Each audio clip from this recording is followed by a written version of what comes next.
утро всем! Сегодня мы проснулись с Ладой в своей съемной квартире в Италии, в городе Камолья. И у нас есть грандиозные планы. Мы хотим поехать сейчас в одну горную деревню, где мы присмотрели уже некий дом. Мы же приехали в Италию с целью поискать жилье.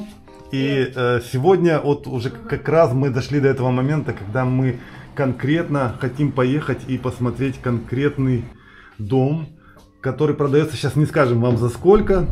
Мы увидим, где он и как он выглядит. А сейчас у нас завтрак. Завариваем чай. Лада вот поставила. Да, берем с собой термос, бутерброды, потому что это глухое село, там скорее всего ничего нету. Вчера поздно вечером Лада умудрилась еще приготовить суп. Смотрите, какой красивый говяжий супчик. После того, как нам сказали в ресторане, что тарелка супа у них будет стоить 25 евро, мы решили готовить супы сами. Ну, в общем-то, мы и рассчитывали снять квартиру как раз с кухни, именно для того, чтобы самим готовить. Это гораздо дешевле, потому что, ну, вот видите, такая кастрюля, нам ее хватит на несколько обедов, так скажем. А ходить в рестораны каждый раз платить, даже если не по 50 евро, даже если по 20 евро, это очень дорого. Да, так гораздо выгоднее, мы просто экономим таким образом. Да. Получается, здесь же курортный поселок, здесь дешевых таких столовых нету. Здесь все хотят содрать с туриста деньги. Так что мы, друзья, открываем окошко.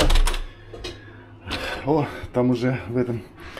Дышим свежим итальянским воздухом. Там уже тетенька какая-то смотрит на нас в окно. Да, тут так близко окна. Вот тебе, пожалуйста, мы это на себе прочувствовали, Виталий. Да. Ты помахала, да? Помахали друг другу рукой. Ночь. Как мы провели ночь, друзья? Холодно оказалось в этой квартире. Это кошмар. У меня мерзла голова целую ночь. В общем, тут выставлен датчик на 18 градусов. То есть они считают, что 18-19 градусов это нормально. Вот. И оно не топится. То есть как ты котел не включаешь, оно все равно 18-19 градусов. Здесь сыро. Здесь какой-то, вот как в подвале. Он, да? Настывший, этот дом настывший, видимо, здесь никто давно не топил вообще, поэтому по полу ходить холодно. Да, это же плитка, она холодная. Ну, я вот хожу в тапочках. Виталий, а у меня тапочек нету, да. И как бы холодно, а это, кстати, неуютно. Ну, мы сейчас, знаете, что сделали? Мы настроили... Мы вроде как бы умудрились добавить здесь сколько-то градусов. 24 градуса поставили. Да, сейчас уже натопило 19. Да. Но все равно это все равно ощущается как холодно. Ну ладно, поскольку мы все равно идем в путешествие, то бог с ним, нам тут в принципе только вечера коротать.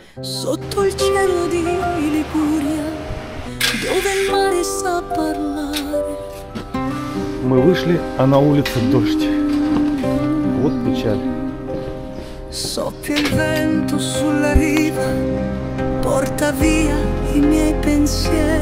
Погода не в духе, но море не штормит. Очень красиво. Нам наверх.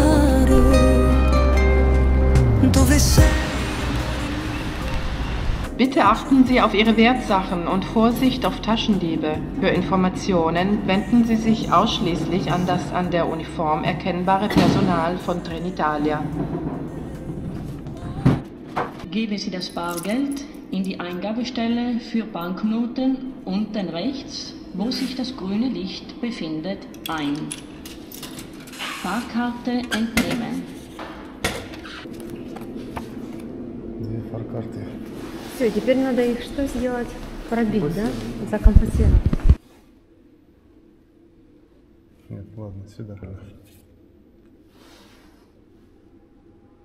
Сейчас выровняйте карту по первому краю.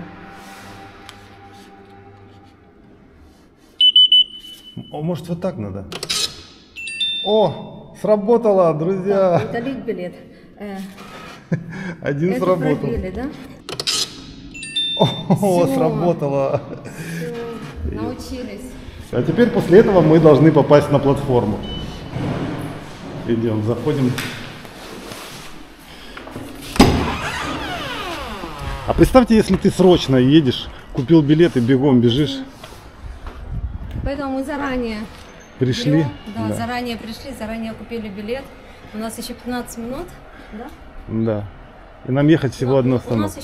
У нас еще полчаса. Дело в том, что у нас автобус там из Рокко отходит буквально сразу же по прибытию поезда. То есть у нас там будет еще мало времени для того, чтобы понять, как купить автобусный билет. Итальянцы тоже сортируют мусор. Это папир, это пластик, а это, скорее всего, пищевые отходы. Кран есть, воды нету.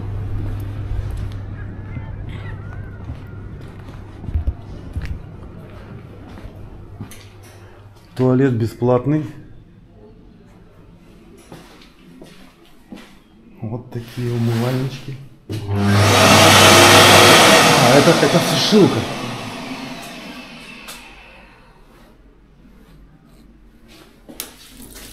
А тут водичка. Работает. А тут сушить. Круто. Здесь комната для пеленания и унитаз.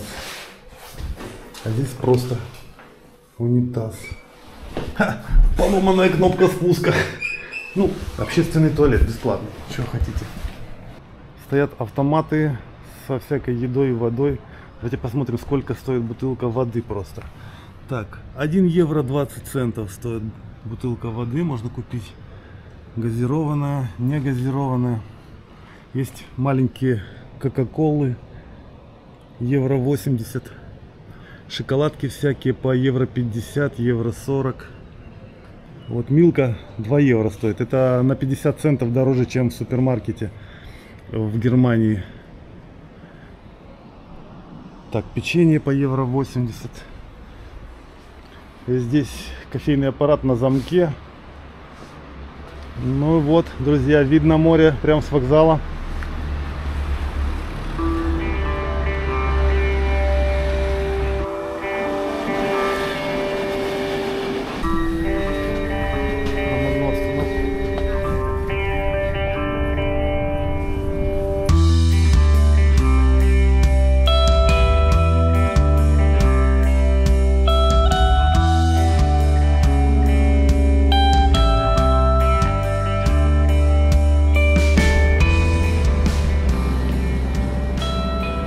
Ух ты, ладно, а мне нравится этот городок тоже. Городок называется Рокко. Извините, Рекко. Сейчас опоздаем на автобус. Но у нас 15 минут до автобуса, а следующий потом аж в час. А этот в 11:30. Так мы не знаем, где тут автобусная станция. Короче, мы спросили уже у 3 человек. Один дедушка, ничего, они не понимают, как говорить на переводчик. Они понимают, как мы спрашиваем, ну, что мы спрашиваем, но не могут нам в переводчик сказать. Они говорят куда-то в сторону, показывают пальцами. А людей мало, как видите, вообще людей никого здесь сейчас, не у кого спрашивать. Сейчас вот мужчина идет, Лада, спроси у мужчины этого, пожалуйста, как пройти, найти этот. Скажите, пожалуйста, все, он ушел. Блин, нам не везет. Как только мы кого-то увидим, они сразу уходят все, и этот мужчина сразу ушел куда-то вниз. Одну женщину я звал, кричал sorry, а она не обернулась. Второй мужчина, я за ним шел, он сел на мотоцикл и сразу же уехал. Все разбежались. А сейчас будем у кого-то спрашивать. Кажется, мы нашли. Нам сказали, надо под железнодорожным мостом искать налево, и там будет автостанция. Но здесь очень сложно переходить дороги. Смотри, мы не можем туда попасть. Но мне нравится этот городок, он интересный.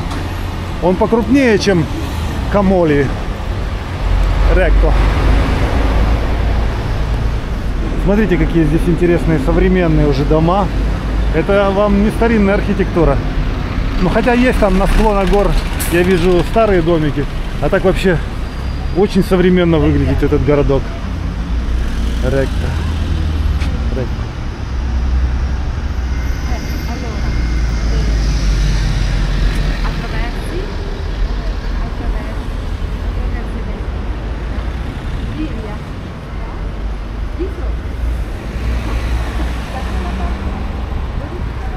Лада выспрашивает, куда нам идти.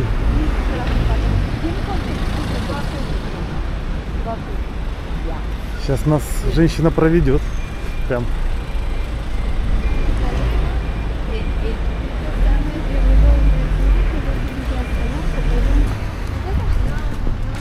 Куда? No, niente. Ciao. Grazie. Ok, grazie mille. Siete arrivati. Наконец мы нашли. Но мы опоздали, друзья. Нам не хватило 15 минут для того, чтобы найти, не то что купить билеты. И... А так нас не возьмут. Это уже уехал наш автобус? Наверное, наш автобус уехал как раз вот. В половину. Сейчас уже 32 минуты, да? Мы могли туда сесть, но нас бы не пустили. Нет, и тут надо разобраться, как покупать билеты еще. Ну что, друзья, мы в полном обломе. Вот она, автостанция. Автобусов нету, там один стоит автобус. И вообще следующий будет аж в 13:49. Это получается почти в 2 часа, без 10:02, 13:49. Представьте, а сейчас только 11:30. Это просто полный облом. Это полдня терять на ожидание автобуса, что ли? Мне кажется, надо взять такси. Такси? Ты представляешь, сколько будет такси? Давай узнаем. В итоге, друзья, мы спросили у официанта в ресторане небольшом, как нам найти такси. Потому что мы здесь даже такси не видим. И он сказал, идите вот мимо этого ресторана, потом налево, да. И потом там должна быть какая-то стоянка такси специальная. Бабене. Бабене это хорошо. Не знаю, как красиво по-итальянски, но мне тут нравится, кстати. Я вот жалею, надо было квартиру снимать в этом Рекко. Он интересный, реально интересный. И здесь и старина есть всякая, он там на горах наверху. И он современный тоже. В общем, нас, по сути дела, направили назад, ладно, к вокзалу, к железнодорожному. Наверное, такси-плац находится возле ЖД вокзала. Мы по этой улице с тобой и шли. Вон та мечеть, мимо которой мы шли. То есть он нас на вокзал направил. Будем кругами, давай еще спросим. А я знаю, специально мы не успели на автобус по воле судьбы, чтобы мы прошлись вот по этому городку, посмотрели, как растут дикие апельсины. Я думаю, это дикие апельсины. Скорее всего, они кислые, которые на улице растут. Но красиво, да? Идешь по городу, и апельсины. А, это мандарины даже? Да нет, это скорее всего апельсины. Класс. Ага, мы нашли такси-плац. В общем, сели мы в такси и сейчас едем уже в наш поселок. Конечно, это нам дорого обойдется, но ради наших зрителей, чтобы они смогли посмотреть на тот дом, который мы нашли, продается в Тестане, называется Тестана поселок в горах. Отсюда, в принципе, от Рекко 6 километров всего лишь. Но мы как раз сможем и дорогу поснимать. Тут должна быть красивая горная дорога. Ring around the rosy, pockets full like OD. I can move just how I move, cause don't nobody know me. Low key, still do more numbers than your fate. You can hate, but you can't say that I've been missing any place. Any fool, what it do? Moving quick, bustin' moves, steps ahead, cause I'm not working while you tryna catch a snooze. Keep it smooth, not concerned with other dudes or what they do. Keep it true, I kick the truth. I'm not here so I can lose. Yeah. How'd you like it back to the bank, tell her on us. Put in overtime so I do what I wanna. Yeah. Alright, yeah. Okay, alright, yeah. Okay, yeah. Full court press, none stress when I work on. Full court press, none less than 100. Full court press, straight flex, close the curtain. Full court press to the top from the surface. Yeah.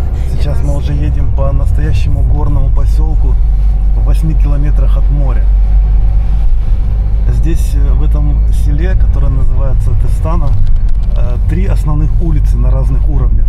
Мы сейчас едем, я так понимаю, по средней, не по самой высокой улице, есть еще немножко выше. И мы едем на самую окраину села, чтобы посмотреть дом, который продается. Мы увидели этот дом на сайте итальянском, который называется Идиллика, по-моему, или Идеалиста. Ну что, друзья, на такси добрались мы в это горное село. Вот мы стоим возле дома, который продается за 59 тысяч евро. Друзья, 59 тысяч евро — это хорошая сумма, но не такая уж и большая. Если брать, например, квартиру в Киеве, то она стоит гораздо дороже. Посмотри, какая красота! У меня даже слов нет, аж дух захватывает. Да, это вот такая горная долина, но всего 8 километров от моря. По серпантину, конечно, через такие узкие дорожки. В общем-то, сильно не поездишь, особенно если зима и гололед. Не знаю, бывает ли здесь гололед, но, конечно, классно, красиво, природа. В общем, вот этот дом, мы нашли его по объявлению. Смотрите, он трехэтажный. И в нем, в принципе, все есть. Сейчас я вам буду листать тут фотографии, показывать. Вот номер телефона, куда можно позвонить, чтобы купить. В общем, мы поговорили даже с соседями здесь. Дом пристроен к соседскому, видите, прямо рядом. Это там соседи, да. Соседи живут. Ой, тут так осторожно, опасно. можно упасть. Я пошел в сторону, чуть не упал. Соседи живут, и они разрешили нам походить здесь, посмотреть, поснимать.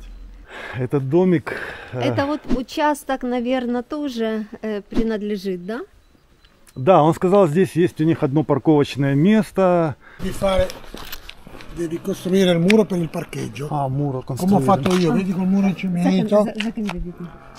Allora, devi costruire il muro per fare il parcheggio. Чтобы сделать парковку, придется построить стену.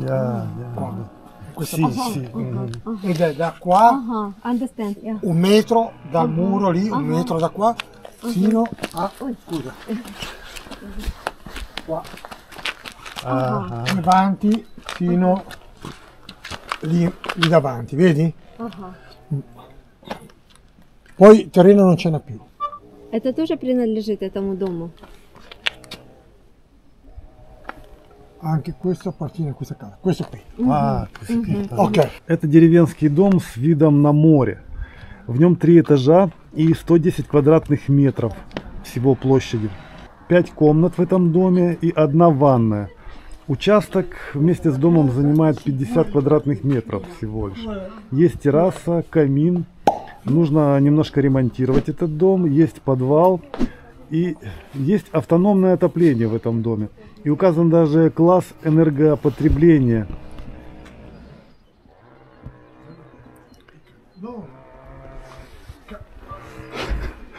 Общаемся через переводчик, это сложно.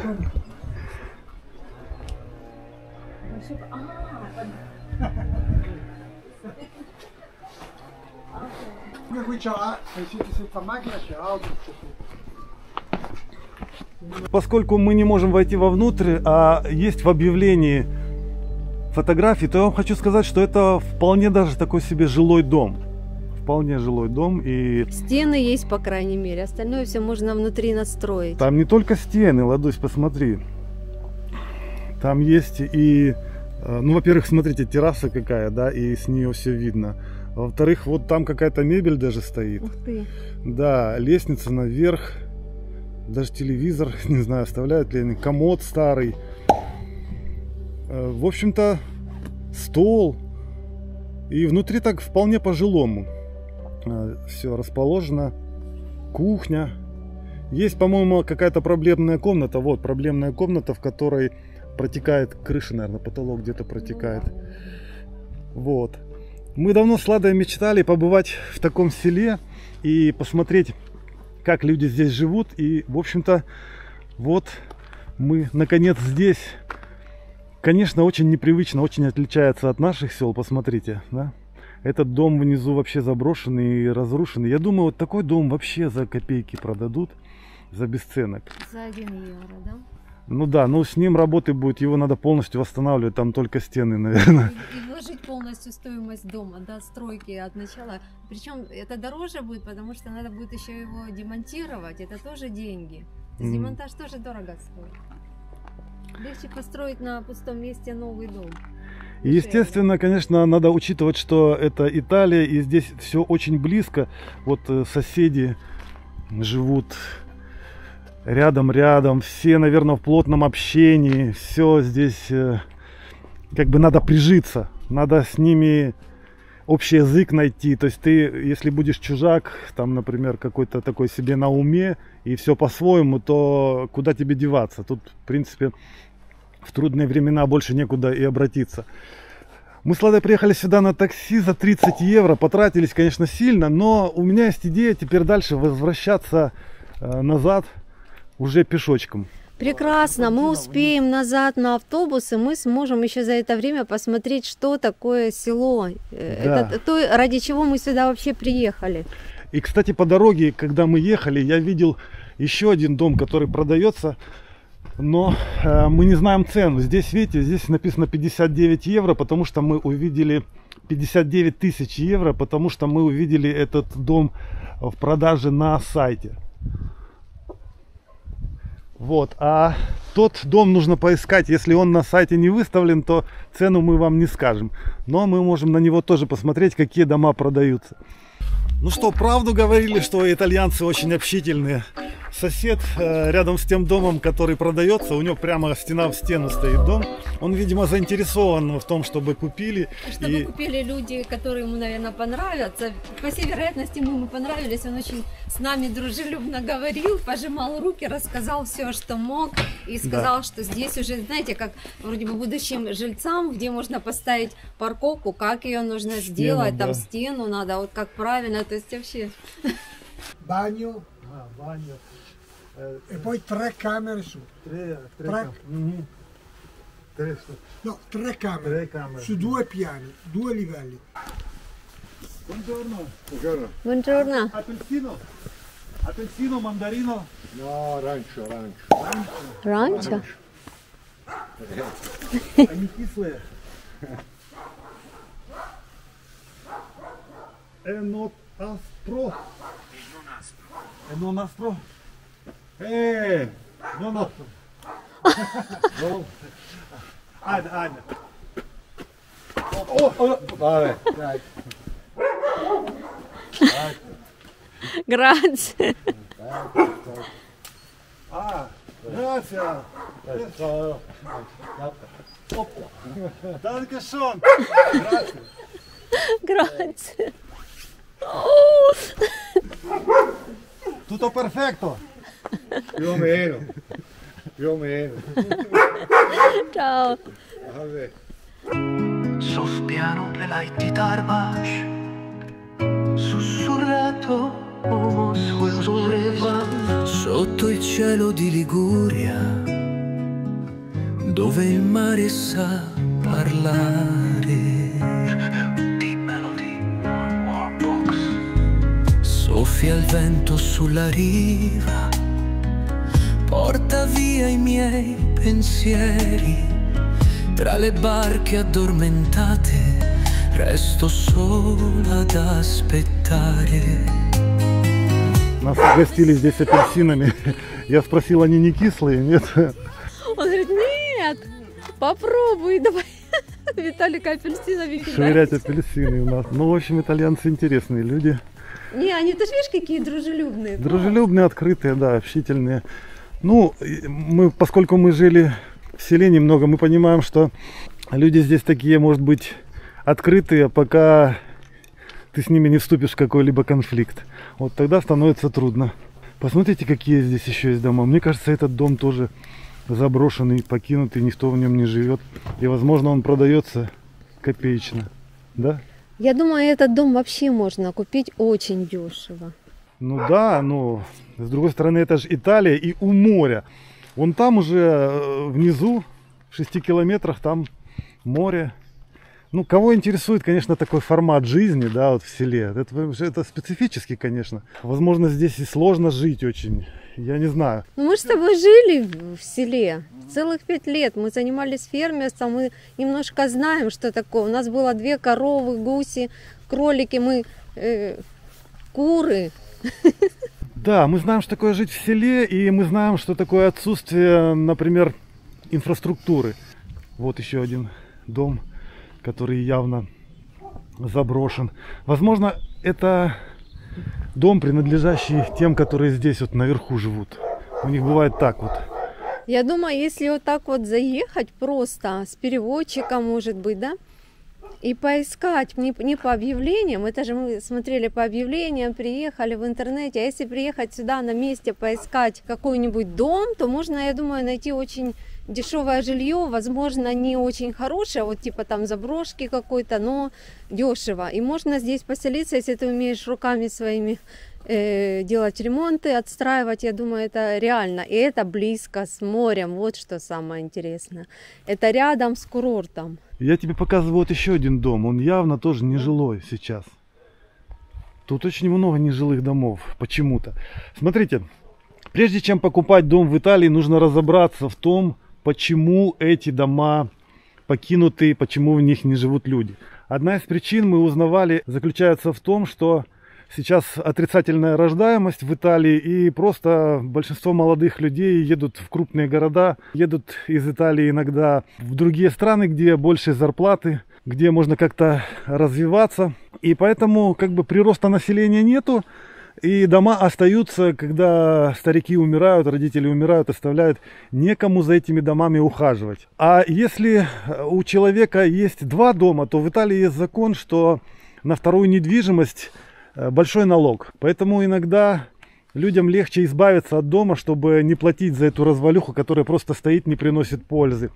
И вот поэтому существует и такая программа «Дом за 1 евро», о которой мы немножко рассказывали. Эта программа существует не во всех регионах Италии, и она на самом деле не очень выгодна. Как сказала наша учительница по немецкому языку, итальянка Рафаэла, она сказала, что это вообще-то на самом деле программа-разводняк. Она настолько коррупционна, настолько мутная, что лучше не встревать в эту программу, потому что с тебя больше вытянуть денег, как бы ты берешь якобы за 1 евро дом, но на самом деле это будет столько требований, ты просто отдашь все свои деньги на реставрацию этого дома, вокруг, сроки, потом залоговая сумма. В общем, все это очень невыгодно. Но есть дома вот так вот, без программы, которые, скорее всего, продаются за небольшие деньги. Так гораздо выгоднее покупать, когда ты покупаешь у хозяина без всякой программы, без всяких обязательств в какой-то срок восстановить этот дом. Просто вот восстанавливаешь, как получается, да, насколько у тебя есть время, деньги, желание, все.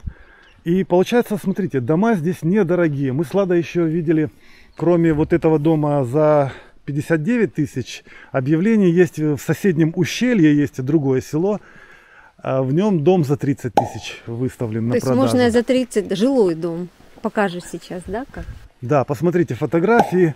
Ну, насколько он жилой, я не знаю, но он целый, как бы тоже там в одной комнате протекает крыша, а остальные комнаты, в принципе, жилые, там даже санузел в плитке, даже мебель какая-то остается на кухне. То есть, вполне себе такие дома, которые, по большому счету, не требуют громадных вложений, хотя надо присматриваться очень внимательно. Может быть, дом там треснутый, это все-таки все на склонах гор. Может быть, какие-то оползни случаются. Но они тут уже веками стоят, эти дома, поэтому, скорее всего, они строят их прочно. Здесь каменистая почва. Купить недорогой дом здесь можно. Этот регион очень хороший тем, что он недалеко от моря. Хотя в Италии почти все недалеко от моря, но северная Италия отличается тем, что здесь больше производства, больше работы, больше промышленности, больше туризма. Хотя туризм и в Южной Италии процветает, но здесь не так жарко жить. Летом в Южной Италии жара под 50, говорят. Я еще не был в Южной Италии, поэтому, возможно, Северная Италия гораздо приятнее. И вот мы как раз находимся в таком месте, о котором мечтали. Потому что купить квартиру в Генуе или в одном из прибрежных поселков, таком как Камолья или Рекко, это нужно большие, очень большие деньги, потому что там жилье можно сдавать туристам в сезон за очень хорошие деньги. Поэтому там жилье уже как бы по-другому оценивается. А сюда турист вряд ли поедет, и мы как раз рассматриваем не коммерческое жилье, не на сдачу, а такой домик вот для беженца из Украины, например, у которого есть квартира в Киеве. Продал квартиру в Киеве и за эти деньги купил здесь дом. Вот такой у нас расклад и подсчет. Вон там уже видно море, смотрите. Это Рекко.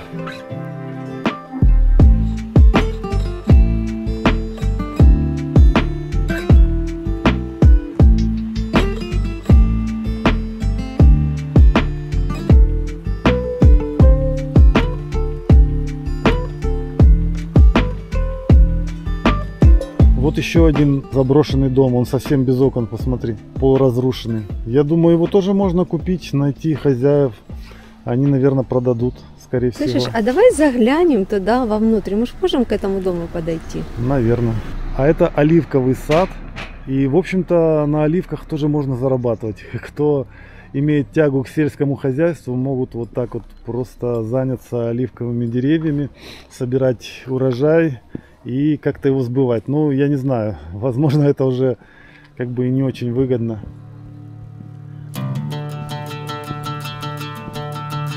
Вот Лада бесстрашная. Мы должны знать, что там внутри.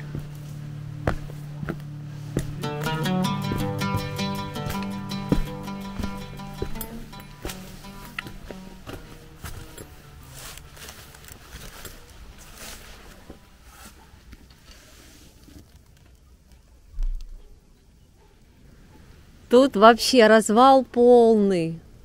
Там нету крыши, все насквозь. Вот такие дырки я немножко сняла. Да, тут 2 этажа. Ну, здесь это равносильно. Просто стоят одни стены. Остальное все нужно сносить. Да, оно уже упало, по всей вероятности, тут.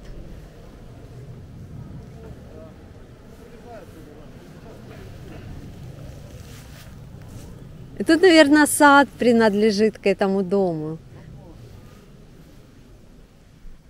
Оливковый. Некоторые дома выглядят богатенькими.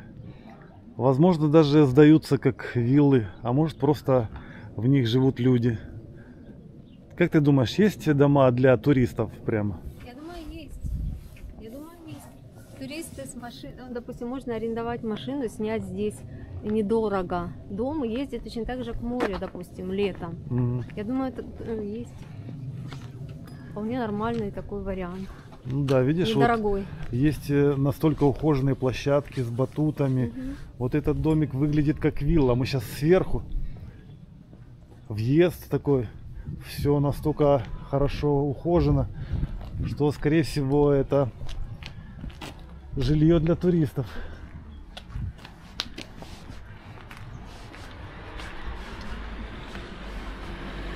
Там лужайка такая.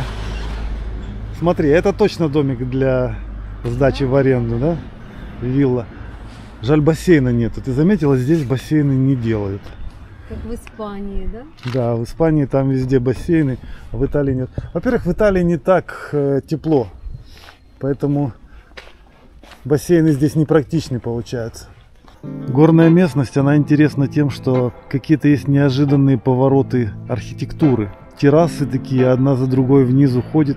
Это все один участок. На разных уровнях разные домики, какие-то тропинки, лестнички. Загадочно даже все. Видите, если посмотреть, так с одной стороны все выглядит так, а с другой совсем иначе. То есть из-под горы имеет другой вид. Балкончики.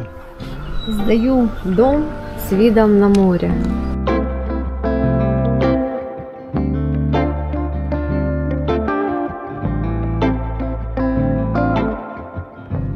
Но это точно центр села. Центр мы вычисляем по церкви. Это, кстати, в любой стране так.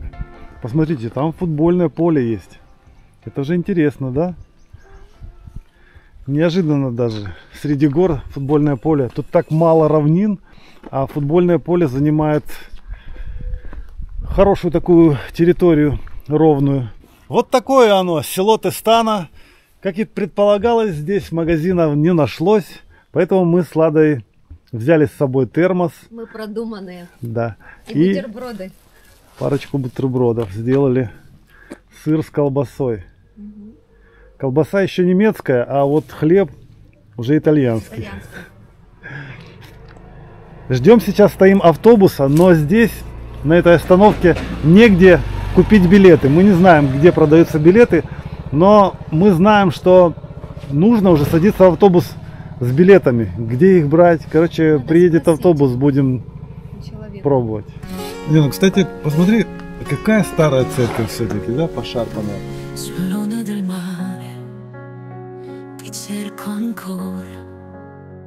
Ogni respiro è un sogno che fa. Il sole scende lento, dipinge il cielo e io mi perdo nei tuoi occhi blu. Là, sotto il sole d'Italia dove il cuore batte forte, ogni passo è più leggero nel vento che ci porta via. Giovani e sperduti tra le luci di una notte senza fine. Con te, amore mio, tutto un sogno che non finirà.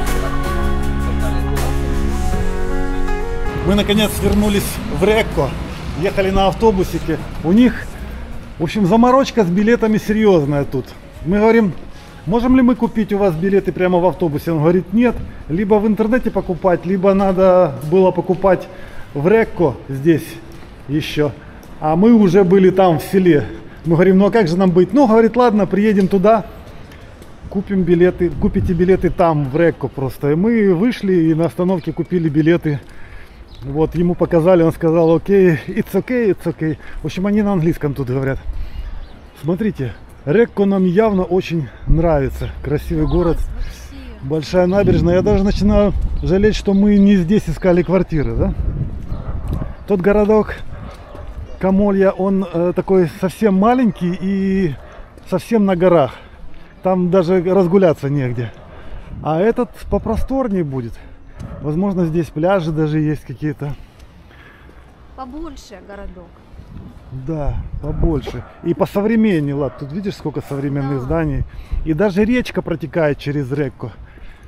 Она потом впадает в море сюда. Хотя она, видите, она не совсем впадает. Она как бы дотекает до моря. Я думаю, когда она полноводная, то она впадает в море. А сейчас там местами она такая почти пересохшая. Она течет из гор.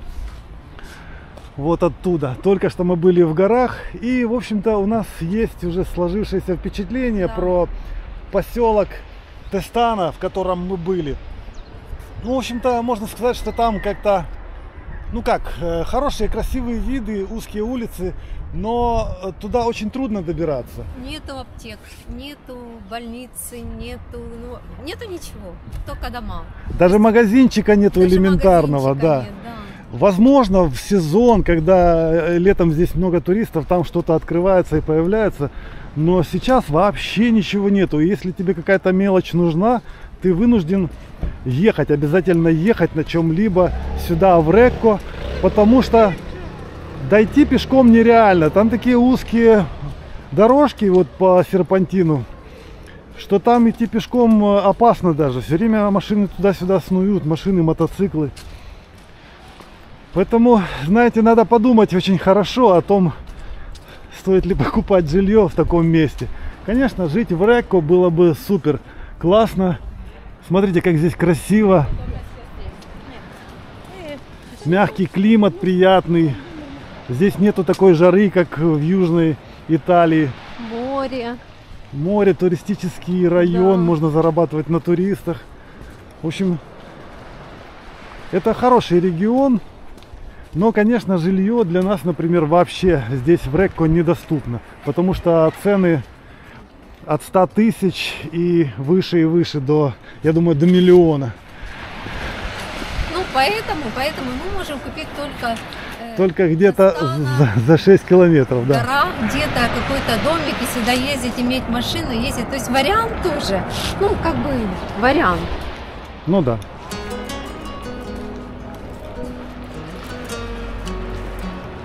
Ну что, друзья, здесь, на набережной города Рекко, в северной Италии, на Лигурийском побережье, мы с вами прощаемся. До новых встреч в следующих видео. Всем пока!